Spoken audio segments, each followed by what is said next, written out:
Demikian pembacaan Alkitab. Hendaklah firman Tuhan dengan segala kekayaannya diam di dalam hatimu, dan ucaplah syukur kepada Allah.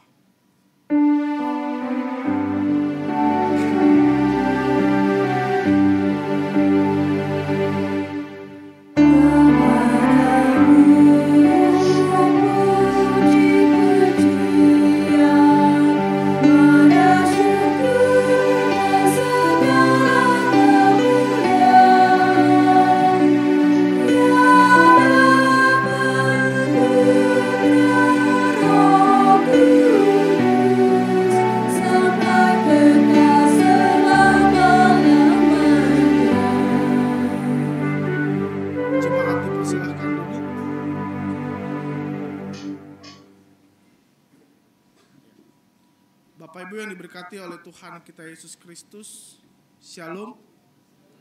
Ya, Bapak Ibu Saudara, kalau kita berbicara tentang bait Allah, maka yang harus kita ketahui pertama kali adalah sebelum pembangunan bait suci ini, terlebih dahulu Tuhan sudah meminta agar Musa mendirikan kemah suci. Jadi kemah suci itu Bapak Ibu dibuat untuk menaruh dua loh batu yang kemudian Musa dapatkan dari Gunung Sinai, lalu kemudian ditaruh situ. Tapi kemudian kemah suci juga tempat perjumpaan antara Allah dengan imam sebagai penebusan dosa. Jadi kalau kita lihat gambarnya seperti ini Bapak Ibu.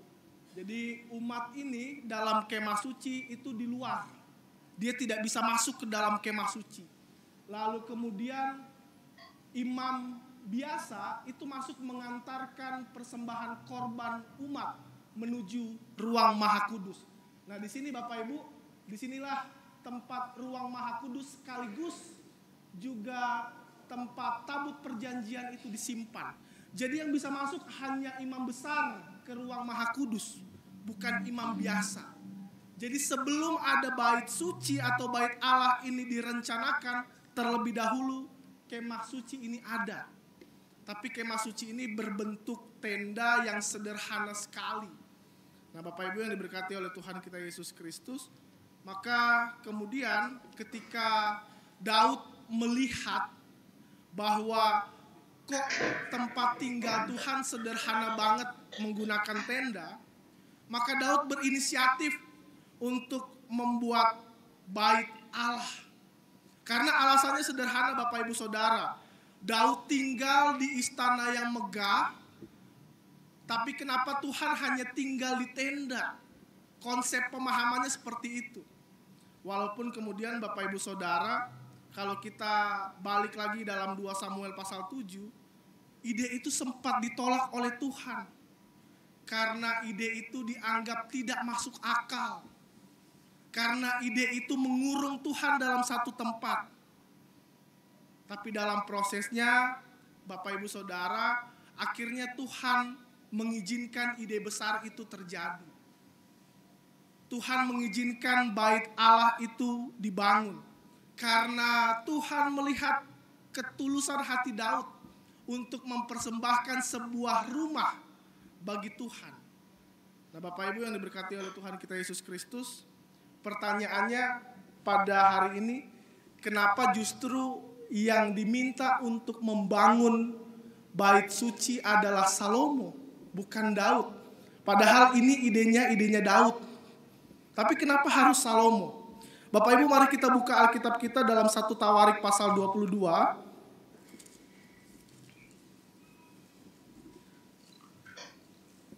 Ayat yang ke-8. Kita akan lihat di sana. Kenapa pada akhirnya Tuhan tidak mengizinkan Daud sendiri yang membuat bait suci itu? Tetapi firman Tuhan datang kepadaku, demikian. Tetapi firman Tuhan datang kepadaku demikian. Telah kau tumpahkan sangat banyak darah dan telah kau lakukan peperangan yang besar. Engkau tidak akan mendirikan rumah bagi namaku, sebab sudah banyak darah kau tumpahkan ke tanah di hadapanku. Jadi artinya Bapak Ibu, Tuhan gak pengen bait suci yang kudus ini dibangun oleh Daud karena Daud sering menumpahkan darah. Dan memang pada saat itu Daud adalah seorang raja yang harus berperang. Sehingga yang namanya pertumpahan darah itu tidak bisa terelakkan. Maka Bapak Ibu yang diberkati oleh Tuhan kita Yesus Kristus, maka Salomo ditunjuk oleh Tuhan untuk merealisasikan pembangunan bait suci. Kalau kita perhatikan di ayat yang ke-9, sesungguhnya seorang anak laki-laki akan lahir bagimu, ia akan menjadi seorang yang dikaruniai keamanan. Aku akan mengaruniakan keamanan kepadanya dari segala musuhnya di sekeliling.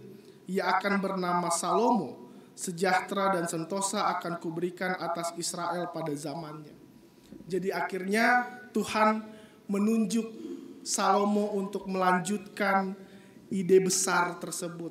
Nah Bapak Ibu, maka kalau kita lihat bacaan kita pada ibadah minggu hari ini, kita melihat sekalipun ide besar itu diteruskan oleh Salomo, sekalipun ide besar itu harus dikerjakan oleh Salomo, tapi kemudian Daud tidak lantas iri.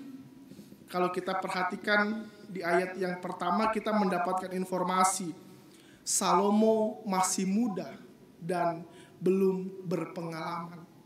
Tapi bukan berarti kemudian Daud merasa superior, merasa senior bahwa dia nama besar lalu tidak mendukung. Justru yang menarik adalah Daud mendukung penuh apa yang menjadi kehendak Tuhan sekalipun Salomo tidak berpengalaman. Sekalipun Salomo masih muda. Ini berarti Bapak Ibu Saudara, Daud yang senior membimbing yang junior. Daud yang sudah berpengalaman tetap membimbing Salomo. Jadi kemudian Salomo tidak dilepas begitu aja. Karena Daud tidak terpilih lalu kemudian Daud menggerutu, tidak. Daud justru mendukung sepenuhnya yang Tuhan perintahkan. Maka Bapak Ibu kalau kita perhatikan di ayat yang kedua sampai ayat yang kelima, Daud memberikan segala yang dipunyainya. Emas, perak, bahkan hal-hal yang sangat baik diberikan untuk membangun bait suci. Tapi kalau kita perhatikan di ayat yang kelima, bukan hanya Daud yang berkontribusi, tapi Daud juga mengajak di kalimat terakhir. Maka siapakah pada hari ini yang rela memberikan persembahan kepada Tuhan? Jadi Daud tidak hanya sekedar kata-kata untuk ayo kita terlibat, enggak. Daud kasih contoh dulu, baru kemudian Daud ajak. Ayo, siapa yang mau berkontribusi? Jadi Daud tidak one man show Bapak Ibu. Daud tidak merasa dirinya banyak berkontribusi, tapi dia juga harus melibatkan orang lain. Maka kalau kita perhatikan dari ayat yang ke-6, ke-7, hingga ayat yang ke-9, orang akhirnya berkontribusi. Orang akhirnya tertarik untuk membangun bait suci. Karena Daud sebagai raja sudah memberikan teladan itu.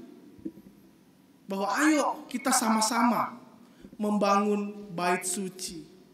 Nah Bapak Ibu yang diberkati oleh Tuhan kita Yesus Kristus, maka hal yang perlu kita refleksikan pertama adalah dari teladan Daud. Mari kita singkirkan rasa ego. Layaknya Daud kemudian menyingkirkan rasa ego, merasa berpengalaman, merasa paling baik. Daud singkirkan semua itu. Maka begitu pun dengan kehidupan kita hari ini Bapak Ibu yang diberkati oleh Tuhan kita Yesus Kristus. Mari kita sama-sama singkirkan rasa ego itu. Jangan kemudian suami merasa diri paling benar karena sudah banyak cari uang. Jangan kemudian istri merasa paling benar karena kemudian sudah mengurus anak dan juga mengurus rumah. Jangan kemudian mertua merasa paling benar dari menantu karena ini kan tinggal di rumah saya dan yang lain sebagainya. Singkirkan rasa ego. Dan seringkali banyak persekutuan atau banyak rumah tangga hancur gara-gara egosentris. merasa diri paling benar, merasa diri paling berpengalaman. Maka Daud singkirkan itu. Karena tujuannya jelas, untuk membangun bait suci demi kemuliaan Tuhan. Maka begitupun dengan kehidupan kita. Kalau tujuan kita untuk kemuliaan Tuhan, maka rasa egosentris, merasa diri paling benar, merasa diri paling oke, itu kita singkirkan. Lalu kemudian Bapak Ibu, hal yang kedua, kalau kita bicara tentang persekutuan umat Allah, kita bicara tentang saling memberi ruang kepada orang lain. Saling memberi ruang kepada yang lain untuk terlibat dalam pelayanan. Kalau dalam konteks kitab 1 Tawarik pasal 29 ayat 1-5, pelayanan tentang pembangunan bait suci, maka dalam konteks kita hari ini kita juga sedang membangun. Tapi bukan sekedar fisik. Kita membangun sebuah pelayanan demi kemuliaan Tuhan. Maka ketika Daud tidak merasa dirinya paling berkontribusi banyak, maka begitupun dengan kehidupan kita di gereja. Jangan sampai kita merasa bahwa kita sudah berkontribusi banyak lalu kemudian kita merasa paling hebat di dalam gereja. Karena kita kemudian merasa bahwa ini karena orang tua saya yang bangun gereja ini. Lalu kemudian kita bisa semena-mena, tidak. Maka Bapak Ibu yang diberkati oleh Tuhan kita Yesus Kristus, kita ini setara di hadapan Tuhan. Tidak ada yang tua, tidak ada yang muda, tidak ada yang kaya, tidak ada yang miskin. Kita sama-sama di hadapan Tuhan. Kita sama-sama setara di hadapan Tuhan. Jadi jangan ada yang merasa bahwa gereja ini milik keluarga saya karena keluarga saya sudah banyak memberikan sumbangan. Tidak. Jangan merasa bahwa gereja ini milik pribadi atau keluarga tertentu. Gereja ini milik Tuhan, Bapak Ibu. Jadi kalau Bapak Ibu merasa bahwa Bapak Ibu berkontribusi banyak, maka Bapak Ibu merasa bahwa berkontribusi pada Tuhan. Tidak. Karena saya sudah banyak kasih sumbangan. Tidak. Gereja milik Tuhan, bukan milik pribadi.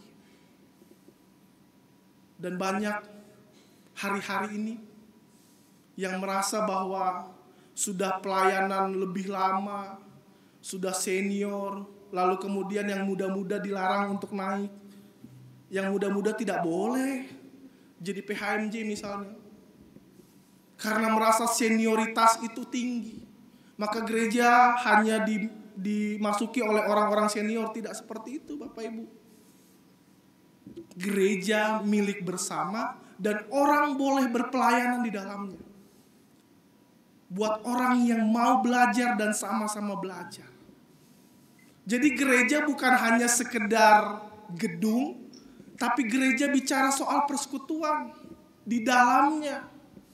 Maka kalau Kidung Jemaat 257, gereja bukanlah gedungnya, tapi orangnya. Bangunannya bagus, bangunannya megah, di dalamnya suka ribut, di dalamnya suka gontok-gontokan, di dalamnya terdiri dari senioritas, menganggap junior tidak bisa apa-apa. Apa persekutuan bisa berjalan dengan baik? Tidak. Jadi Bapak Ibu yang diberkati oleh Tuhan kita Yesus Kristus, kita harus ingat, gereja adalah orangnya. Kita bersyukur Tuhan memberikan gedung yang mewah. Kita bersyukur Tuhan memberikan fasilitas yang bagus. Tapi bukan itu yang menjadi indikator keberhasilan dalam sebuah gereja. Indikator sebuah keberhasilan dalam gereja bagaimana persekutuan itu saling berelasi dengan satu yang lain. Bapak Ibu Saudara, mari kita coba buka Kisah Para Rasul pasal 2 ayat 42 sampai 47. kita pernah punya model persekutuan yang sangat baik.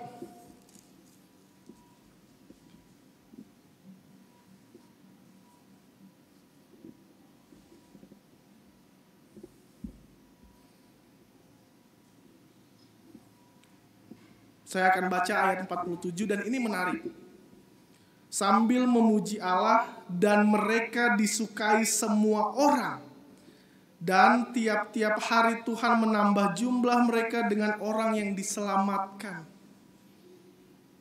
Jadi Bapak Ibu, persekutuan jemaat perdana pada saat itu, mereka tidak punya gedung gereja seperti kita ini.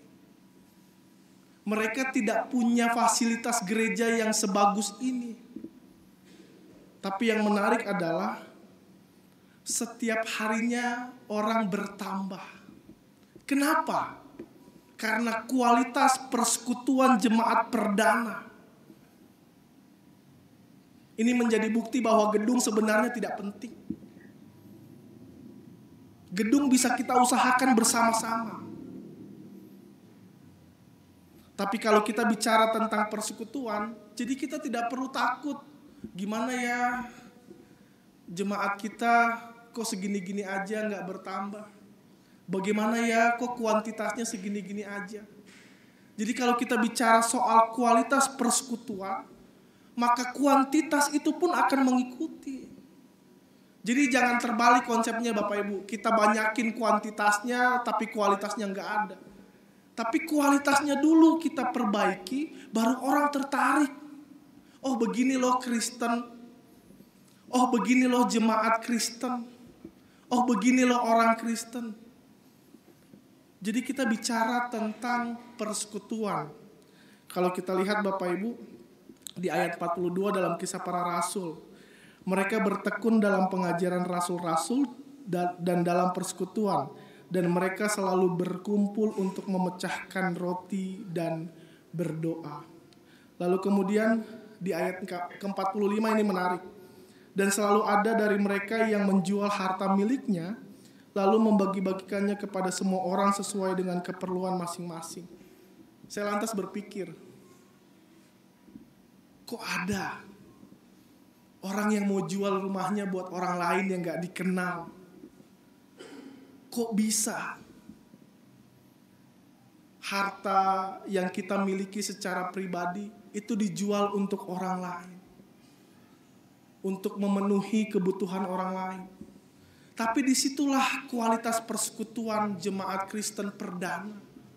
Bagaimana saling mempedulikan satu dengan yang lain, saling menolong satu dengan yang lain, saling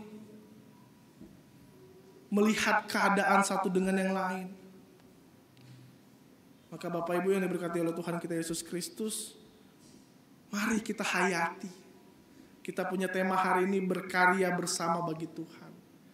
Jadi kita sama-sama untuk kemudian menjalankan kerja layan pelayanan kita. Presbiter tidak bisa bilang bahwa tidak butuh anggota jemaat. Lalu kemudian presbiter tidak bisa bilang bahwa tidak membutuhkan pengurus pelkat. Semua saling membutuhkan satu dengan yang lain. Dalam ibadah ini pun tidak bisa bilang presbiter mengatakan, oh kita tidak butuh organis dan pemandu lagu. Tidak. Kita semua saling terlibat satu dengan yang lain. Itulah yang dinamakan berkarya bersama bagi Tuhan. Jadi ketika kita berkarya bersama bagi Tuhan, untuk kemuliaan Tuhan, kita singkirkan ego itu. Jangan merasa diri paling benar, jangan merasa sudah lama dalam pelayanan, lalu kemudian kita tidak mau melibatkan orang lain karena tidak sesirkel dengan kita. Karena tidak sepemahaman dengan kita, lalu kemudian kita buang. Tidak seperti itu. Dalam pelayanan, Tuhan pakai orang-orang kayak Yudas sekalipun dalam pelayanan. Macam Petrus pun itu murid Yesus. Tapi Tuhan pilih. Dan begitu pun dalam pelayanan. Mungkin ada orang-orang yang menurut kita menyebalkan. Mungkin menurut kita ada orang-orang yang menyakiti hati kita dalam gereja. Tapi itulah yang namanya berpelayanan. Itulah yang namanya kita menghargai sebuah persekutuan. Mungkin kita pun menjadi orang yang menjengkelkan buat orang lain. Maka Bapak Ibu yang diberkati oleh Tuhan kita Yesus Kristus, mari kita sama-sama berkarya bagi Tuhan. Kalau Daud kemudian bersama-sama untuk membangun bait suci secara fisik, kita fisiknya sudah Tuhan berikan, tinggal kita sama-sama membangun di dalamnya. Kita bangun komunikasi yang baik antar satu dengan yang lain demi hormat dan kemuliaan nama Tuhan. Amin.